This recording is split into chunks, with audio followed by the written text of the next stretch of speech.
It's Monday, October 27th, 2014. This is PSN News. Tonight on PSN News, we'll have updates on the country's latest school shooting. We'll also talk to the Center for Women Students about sexual assault awareness on campus, coming up on PSN News.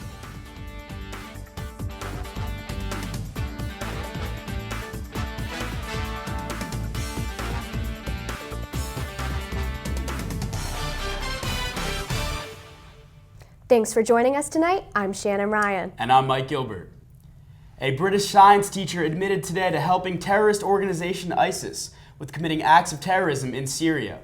Jamshed Javid from Manchester, England pled guilty to 2 terrorism charges and admitted to buying equipment for himself and ISIS members for his planned trip to Syria. His family had tried to stop him and were aware of his intentions, but he was fully bent on traveling to Syria to join the cause of the terrorists. The high school teacher's attorney claimed he is not an extremist, and the head teacher of the school where he worked had stated multiple times that the students were and are not in any danger or at any risk. Yesterday, Rogelio Ortega Martinez was chosen as the new governor of the Mexican state of Guerrero by the state's Congress. The former university administrator is replacing Angel Aguirre, who took a leave of absence on Thursday. Aguirre has faced harsh criticism and protests after 43 students went missing last month, following clashes with the police.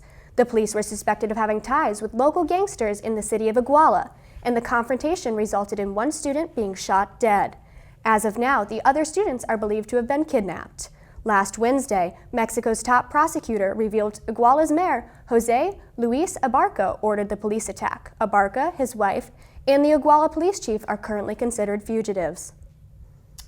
14-year-old Gia Soriano, the second victim of the Washington-era school shooting, died last night from gunshot wounds. On Friday, 14-year-old Jalen Freiberg opened fire with a .40 caliber handgun in the cafeteria of Marysville-Pilchuck High School. 14-year-old Zoe R. Galasso died of a gunshot wound to the head on the scene. 3 other students, 2 boys and 1 girl, remain hospitalized. 2 are in critical condition and 1 is in satisfactory condition. The 2 injured boys were cousins of Freiberg, who killed himself after a teacher attempted to disarm him. It was announced by investigators today that Freiberg had invited each of his victims to lunch through text and then shot them at their lunch table. There is no known motive behind the actions of Freiberg, a popular football player who had recently been crowned this year's homecoming prince. Michael Brown's family finally has some concrete answers after the teen's autopsy results were released on Wednesday. Brown's official autopsy has shown that he was shot in the hand at close range during a struggle with the Ferguson, Missouri police officer who killed him. Brown was shot inside of Officer Darren Wilson's SUV, then killed outside of the vehicle. Brown was apparently pinned in the vehicle while struggling to obtain the gun from the officer. Despite some witnesses reporting that Brown had his hands up in surrender when he was killed, Wilson's account is also supported by blood spatter analysis, shell casings, and ballistics tests. On Thursday, a man with a hatchet attacked 4 police officers on a New York City sidewalk before being shot to death. Sources say that the 32-year-old Zale Thompson was at the intersection of Jamaica Avenue and 162nd Street, hiding behind a bus shelter waiting to attack the officers. 1 officer was struck in the head and remains in critical condition but stable. Another officer was struck in the arm, treated, and released. The remaining 2 officers shot and killed Thompson before he could cause more injury. It was determined that Thompson was a self-radicalized convert to Islam, and the attempted murders are being called a terrorist attack. The University of North Carolina, Chapel Hill is in hot water as an investigation found 3,100 counts of academic fraud. Last Wednesday, the NCAA released its report that UNC Chapel Hill fabricated classes and illegally inflated grades of the total students. About 1,500 were athletes who attended UNC over the past 2 decades. These athletes were earning A's and B's by enrolling in classes they did not actually have to attend. The NCAA reopened the UNC investigation in June after receiving new information. A nurse suspected of having Ebola was released from quarantine in a New Jersey hospital today. Casey Hickox, who had just returned to the state from Sierra Leone, tested negative for the disease. Her quarantine was part of a new policy announced by New York Governor Andrew Cuomo and New Jersey Governor Chris Christie on Friday. They said they would begin implementing a new policy to deal with Ebola in their states. Any healthcare workers returning from West Africa after treating Ebola patients must now be placed in a mandatory 21-day quarantine. The new policy has faced harsh criticism from Hickox for allegedly violating her basic human rights, as well as from the CDC and other officials within the state who were not consulted in the policy beforehand. Illinois announced yesterday it would also be implementing the policy. Penn Staters are Over 10,000 Penn Staters came together this weekend to sign a set of posters spelling 409 outside of the student bookstore. We'll be right back after this break. 7 no-hitters in 1990. Wow, that's right. Now a question that's not trivial. How many children will witness bullying this year? The answer? 3 out of 4. 75%? That's right. How many of them will say something? Kids want to help, but don't know how. Teach them how to stop bullying and be more than a bystander at stopbullying.gov. Pretty much a good day for me would be people leaving their hands off of me. I'm always called names. Everywhere that I go, there's always someone calling me names, calling me gay. I've been choked, thrown up against a wall, punched. Nobody's ever tried to help me.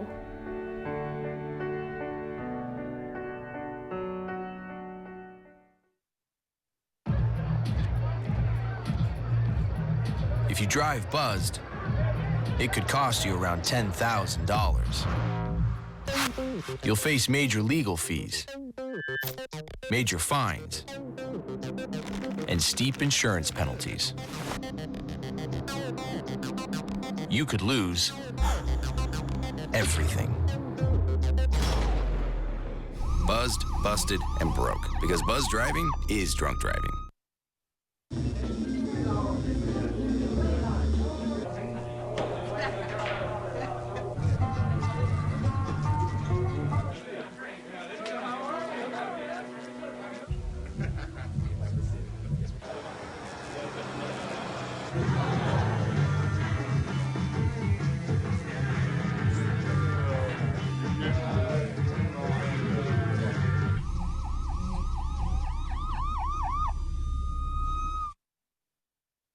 Over 10,000 Penn Staters came together this weekend to sign a set of posters spelling 409 outside the student bookstore downtown.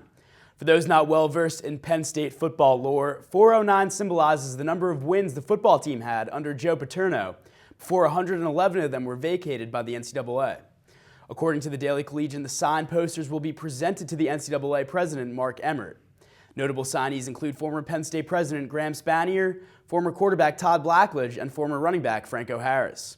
The student bookstore hosted the event along with film production company The Porterfield Group as part of their Restore the Wins rally on Friday and Saturday.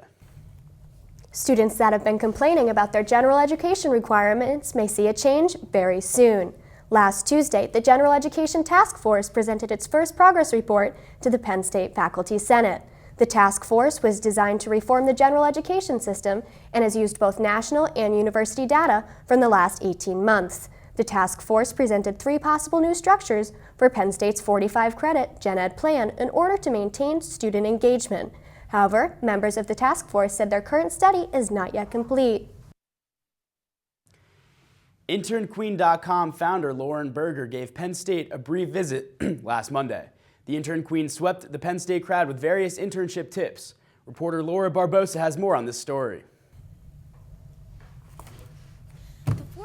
Ambassador Challenge hosted Lauren Berger, the internship Why queen, are they in the not switching Thomas the building cameras? this past Monday. The team leader for the Ford College Ambassador But they program, kept me on Carly camera. Duff, was put to the task of promoting this inspiring event. I work to do everything in my power with our marketing budget to promote the event. So I knew that Lauren was coming on October 20th at 6 p.m. and would be in 102 Thomas.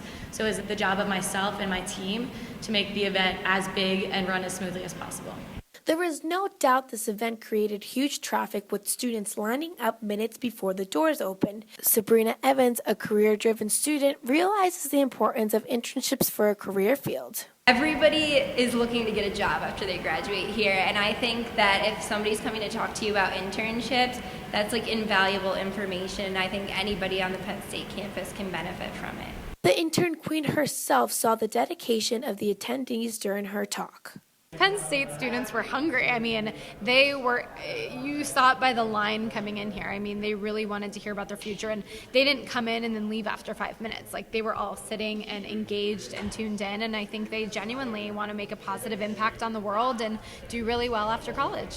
It is truly clear that Penn State students are hungry and eager to find the right tools to go further in their career paths. So go further and go after what you want. For PSN News, I'm Laura Barboza.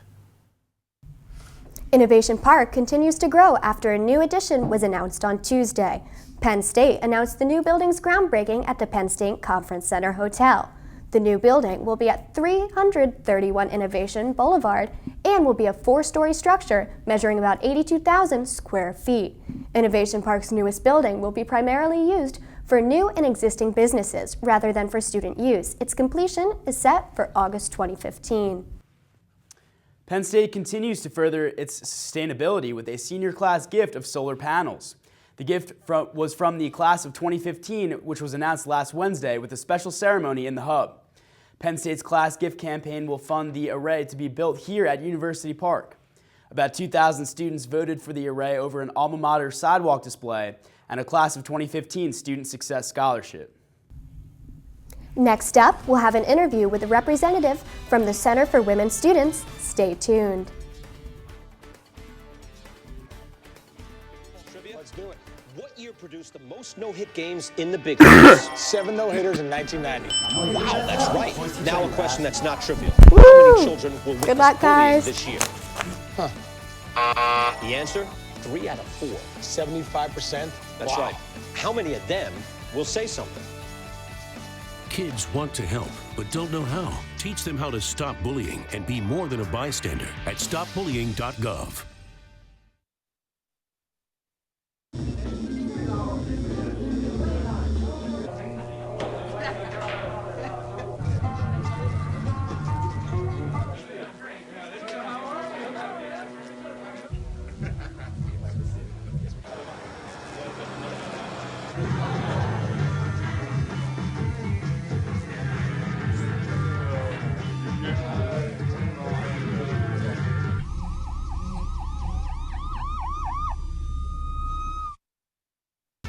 All right, you ready for some baseball trivia? Let's do it.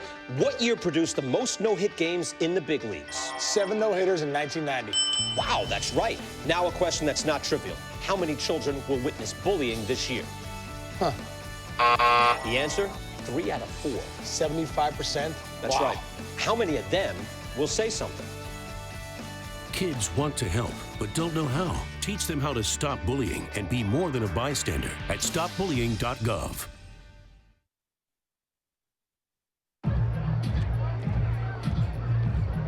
If you drive buzzed, it could cost you around $10,000. You'll face major legal fees, major fines, and steep insurance penalties. You could lose everything. Buzzed, busted, and broke, because buzz driving is drunk driving. Welcome back. I'm Christine Rienzo with Jennifer Pancek from the Center for Women Students. Jennifer, thank you so much for joining us. Thank you for having me. So what's the main mission for the Center for Women Students? The Center for Women Students is your on-campus advocacy and support service center for all students who are in crisis. So whether that be a student who is dealing with the aftermath of a sexual assault, or it could be a student who's dealing with relationship violence, stalking, body image, any issue that might impact students, we have services there for everyone. So we also have men who will come to us to receive services. So really our mission is just to be a service for everyone here at Penn State. So what does your office do for sexual assault awareness? We do a lot of programming throughout the year. So any group, any class can actually request a program, and it's all free. So I'll often go into first-year seminars or any class and do a program about sexual assault. And then we also do a lot of evening programs. We bring speakers in, and we do a lot of outreach too. So I'll do a lot of programming with fraternities, sororities, and like I said, anyone can really call and get access to it too. Who are active bystanders and how do they help prevent sexual assaults on campus? Active bystanders are people who might notice that something doesn't seem right, whether it's a situation at a party, whether it's seeing, two people doing something that probably doesn't seem that safe, and they'll actually take steps to try to step in. So we always say it's not necessarily prevention, because the only person who can actually prevent it is the person who's going to commit the crime. But there are things that people can do to really step in and hopefully keep a situation from getting worse. And it's all about keeping everyone safe too. Can you explain the 3 Ds that go along with the active bystanders: direct, distract, and delegate? Sure. Direct really is what it sounds like. So it's when you might directly go up to people and just check in. And it really doesn't have to be anything awkward. You're just asking them questions or just checking in. You could say, hey, you want to go get a pizza? And really it's all about just kind of diffusing a situation. So it's when you might directly involve yourself in a situation. But then you could also distract. So it could be causing a little bit of a scene off to the side. It could be just finding a way to kind of distract the people involved. And then delegate is, let's say you might be a little bit shy and you don't want to directly get involved with something. There's nothing wrong with getting your friends to do something, or finding the friends of the people involved, or basically just getting other people to kind of step in. Right. So this past month, October, was Domestic Violence Awareness Month. So what have you guys done this past month with the Center for Women Students? Well, we've been utilizing social media throughout the month to raise awareness, along with stats, just giving local resources. We also had Denise Brown, who came in earlier this month, and Denise was the sister of Nicole Brown Simpson, who was murdered about 25 years ago, and who was a victim for years of domestic violence and never told anyone in her family. So Denise came and kind of spoke about her experiences with Nicole, and also just her passion for work about raising awareness. And then actually today we had a brown bag discussion in our office, bringing in people from the community and talking about local resources and local trends here in Center County. So it's all just been about getting people to have these conversations, especially students too. That's amazing. Thank you so much for being here with us tonight, Jennifer. Thank you, I appreciate it. All right, thank you so much. We will be right back after this week with this week's weather forecast.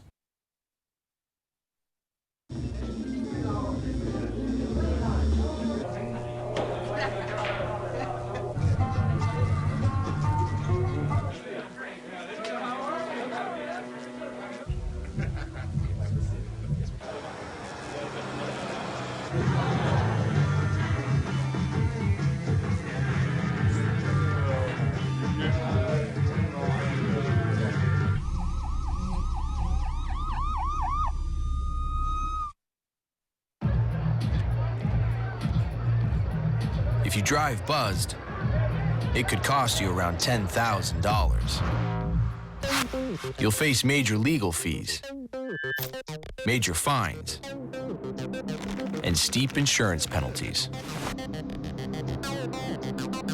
You could lose everything.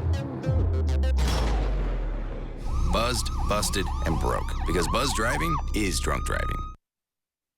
Pretty much a good day for me would be people leaving their hands off of me. I'm always called names. Everywhere that I go, there's always someone calling me names, calling me gay. I've been choked, thrown up against a wall, punched. Nobody's ever tried to help me.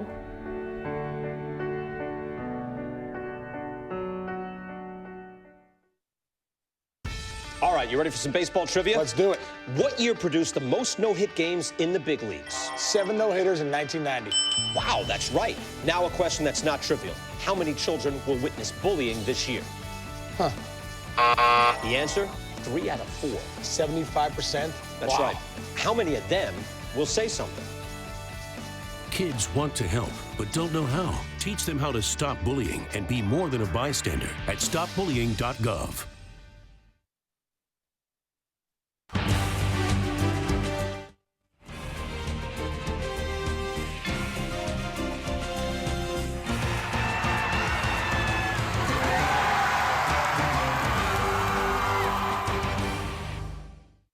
Good evening, Penn State. Student meteorologist Faith Eretz here with your campus weather service forecast for October 27th. This past weekend, we had some beautiful seasonable autumn weather with sunny skies and beautiful temperatures, and luckily that pattern will stick around for just a little bit longer for the early week here. But in classic State College fashion, we will see rain and lower temperatures for the middle of your school week here, unfortunately. And this weekend, we are looking at much chillier temperatures and a slight chance of precip that we're keeping our eye on, but it's nothing to worry about quite yet. Luckily for tonight, your weather is much less exciting here with partly cloudy skies and a low just below the 50-degree mark, nothing we're not used to here, with a south wind of just 5 miles an hour. But unfortunately, the rest of your weather this week will be much less boring. Tomorrow's high is 75 degrees. You heard that right, and it is not a typo. We will be getting well into the 70s tomorrow with sunny skies. But unfortunately, we will see rain moving through the area tomorrow night and throughout the day Wednesday, so definitely bring your umbrella along for the middle of the week here. But you can see Wednesday, those temperatures won't even hit the 60-degree mark, so those warm temperatures are very short-lived. And although the temperatures will continue to drop throughout the week, that sun will come out just in time, so it will feel much nicer, even though those temperatures will be significantly lower than we're used to. And I'm sure you've noticed by now that Friday night temperature of just 32 degrees. We will see a very chilly weekend here at State College, so make sure anytime you're out at night, you definitely bundle up. It will be very, very cold.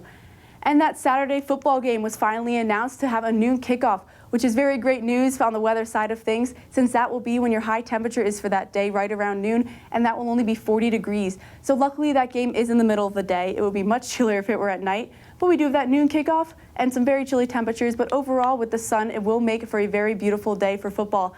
And although there is a slight chance of precip on Saturday, it's nothing to worry about yet, and we're keeping our eye on it, so definitely look out for that later this week. From the Penn State Campus Weather Service, I'm Faith Eretz. Have a great night.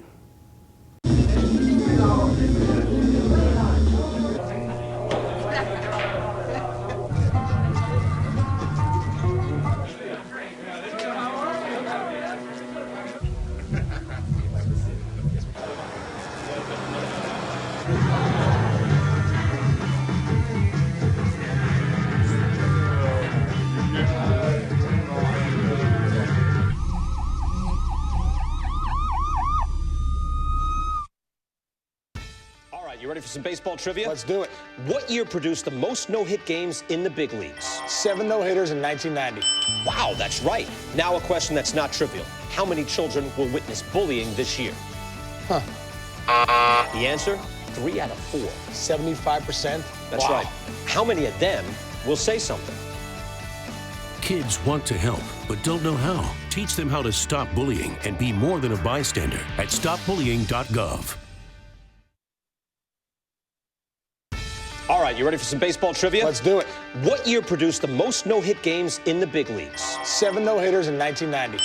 Wow, that's right. Now a question that's not trivial. How many children will witness bullying this year? Huh. The answer? 3 out of 4. 75%? That's Wow. right. How many of them will say something? Kids want to help, but don't know how. Teach them how to stop bullying and be more than a bystander at stopbullying.gov.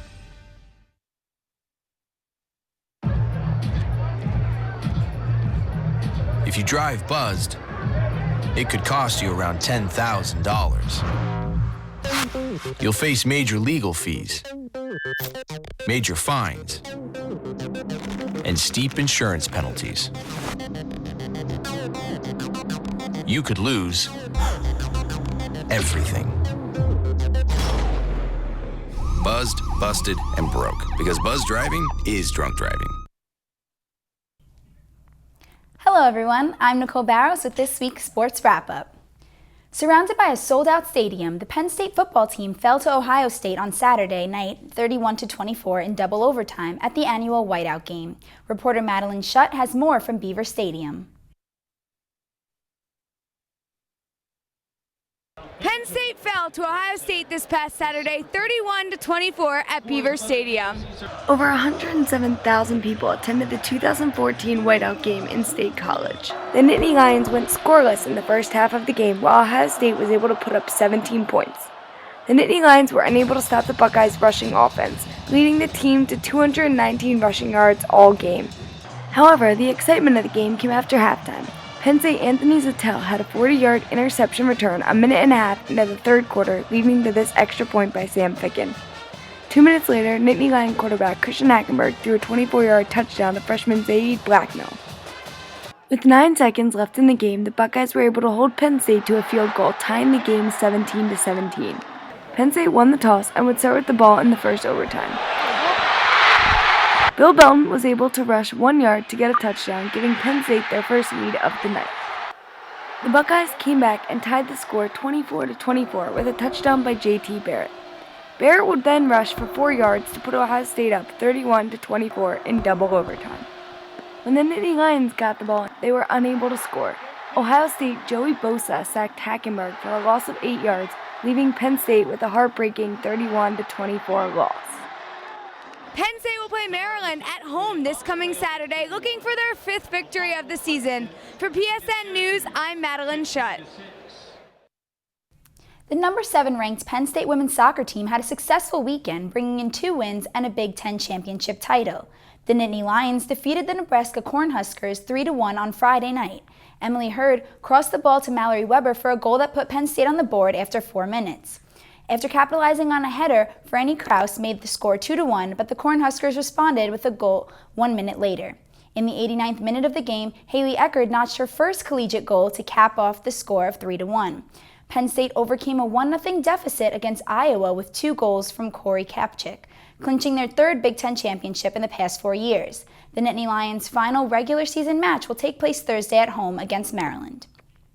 Another team that went into double overtime was the number 12 Penn State men's soccer team, this time with a different outcome. The Nittany Lions snapped their 3-match losing streak, defeating Wisconsin 2-1 on Senior Day Sunday afternoon. Michael Gonzalez, who started in place of Owen Griffith because of an injury, scored the game winner. Drew Klingenberg also found the back of the net, and goaltender Andrew Wolverton had 3 saves. Penn State will conclude its regular season November 2nd at Iowa. A freshman duo featuring Allie Franti and Haley Washington powered the number 7 Penn State women's volleyball team to a straight-set victory over Michigan Friday night.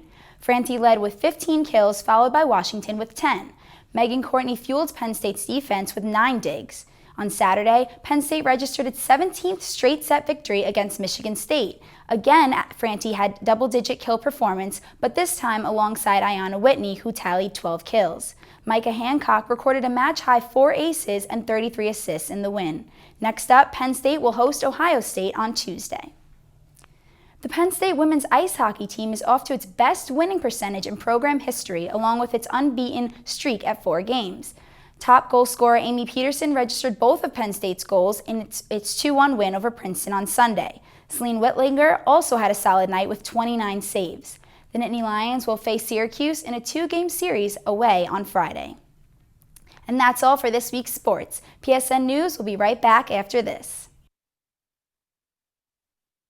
All right, you ready for some baseball trivia? Let's do it. What year produced the most no-hit games in the big leagues? 7 no-hitters in 1990. Wow, that's right. Now a question that's not trivial. How many children will witness bullying this year? Huh. The answer? 3 out of 4. 75%? That's Wow. right. How many of them will say something? Kids want to help, but don't know how. Teach them how to stop bullying and be more than a bystander at stopbullying.gov.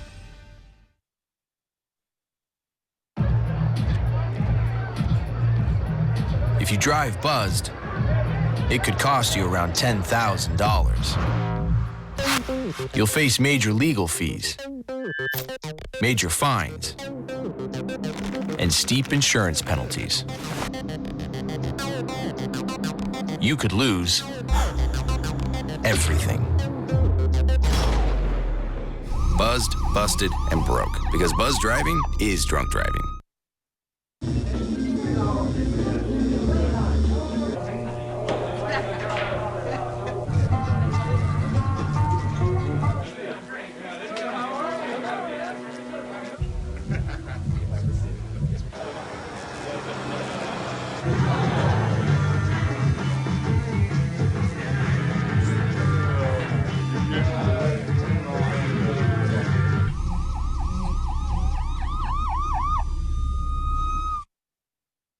Pretty much a good day for me would be people leaving their hands off of me. I'm always called names. Everywhere that I go, there's always someone calling me names, calling me gay. I've been choked, thrown up against a wall, punched. Nobody's ever tried to help me.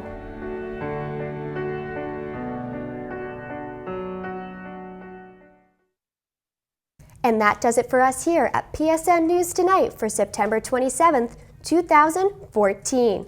Thanks for joining us, and make sure to check us out on Twitter at PSN News. And make sure to watch us every Monday night live at 7 p.m. Have a good night, and thanks for watching.